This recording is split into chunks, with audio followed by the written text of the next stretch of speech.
통신보안의 정의는 통신보안이란 정기정보통신수단에 의해 발신되는 국가기밀이나 또는 산업정보가 직간접적으로 제3자에게 누설되는 것을 방지하거나 지연시키기 위한 어떤 이제 수단이나 방법을 우리가 이제 통신보안이라고 정의를 하고 있습니다.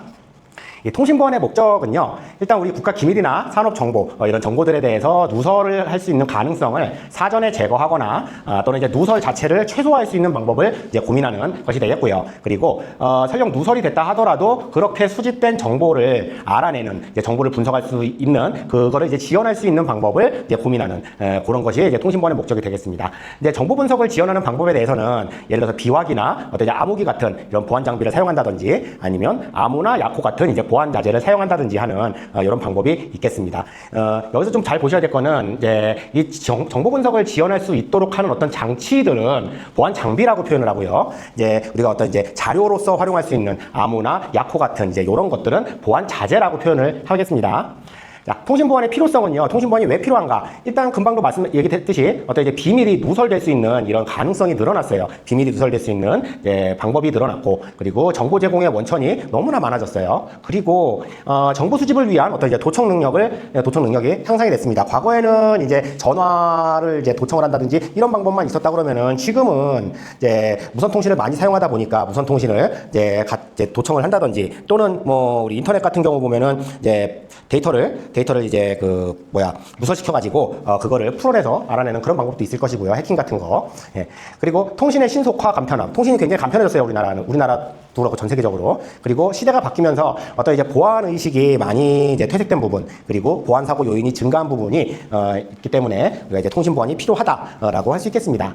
보호구역 설정으로 외부인 출입을 통제해야 된다고 통신보안 대체에서 이야기를 했는데 여기서 얘기하는 보호구역 설정은 크게 세 가지로 나눠볼 수 있습니다. 요거는 대통령령으로 지정이 된 사항이고요. 자, 제한지역, 제한구역, 통제구역 이렇게 세 가지가 있는데 첫 번째 제한지역은요, 비밀이나 정보재산의 보호를 위해서 울타리나 어떤 이제 경비원에 의해서 일반인의 출입에 감시가 요구되는 지역을 우리가 제한지역이라고 합니다. 즉 내가 이제 허가받지 않은 사람이 들어갈 수가 있는데 어떤 이제 경비원이 이제 지켜본다든지 아니면 울타리로 이제 벽이나 이런 걸로 가려놓는다든지 해서 이제 감시를 할 수 있는 그런 지역을 말하고요. 제한구역은 어떤 이제 비밀이나 주요 시설이나 자재에 대해서 비인가제 접근을 방지하기 위해서 출입의 안내가 요구되는 구역을 제한구역이라고 합니다. 즉 이제 우리가 이제 그러니까 인가자가 인솔을 해서 데려갈 수 있는 그런 구역을 제한구역이라고 하고요. 그리고 통제구역, 비인가자의 출입이 완전히 금지되는 극히 중요한 구역을 우리가 통제구역이라고 합니다. 이렇게 세 가지로 나눠볼 수 있겠습니다.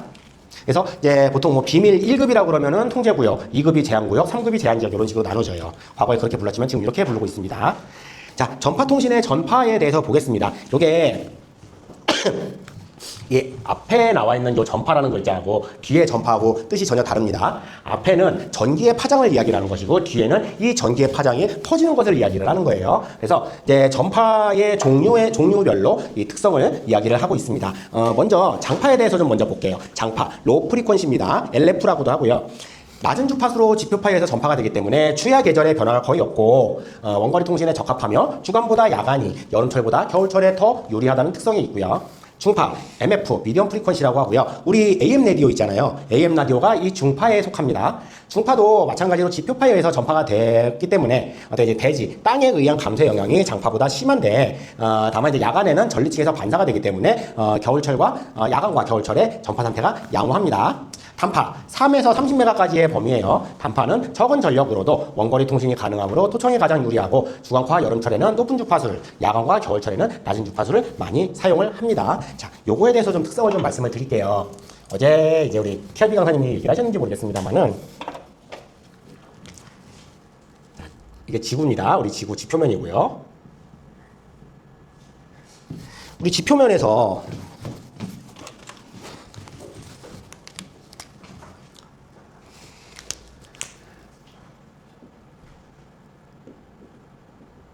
지표면을 기준으로 보통 500km 정도 위로 올라가면은 우리가 위에 전리층이 있는데 특히 이 중에서 2층과 F층이 이 500km 상공에 위치를 하고 있습니다.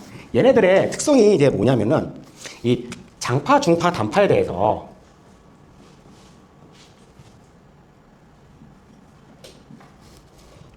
전파가 요 세 가지의 종류에 대해서는요, 이 전리층을 반사를 하고 지표면을 반사를 합니다. 그래서 지구는 둥글잖아요. 지금 둥그니까 이 지표면과 전리층을 반사를 해서 멀리 교신을 할 수가 있습니다. 그래서 AM 라디오 같은 경우에 이 MF, AM 라디오 같은 경우에 밤 시간에 이제 라디오를 들어보시면은요, 우리가 알고 있는 우리 국내 방송 이외에도 중국 방송이나 일본 방송도 가끔 AM 라디오에서 들려요. 특히 이제 일본 방송 같은 경우는 가까운 부산에서는 너무 깨끗하게 잘 들리거든요. 이런 특성들이 있는데, 반면에 이제 초단파, 30메가 위로 넘어가게 되면은요, 초단파는 가시거리대를 전파하기 때문에 주파수가 높을수록 굴절하지 않으므로 전리층의 E층과 F층을 통과하므로 원거리 통신은 적합하지 않고 근거리 전화 방식에 널리 사용이 된다. 그러니까 초단파 밑으로는 지금 말씀드린 것처럼 전파를 반사를 해서 원거리 통신이 가능하지만 30메가 위로 초단파로 넘어오게 되면은요, 얘는 전리층을 뚫고 나가요. 지표면도 흡수를 합니다.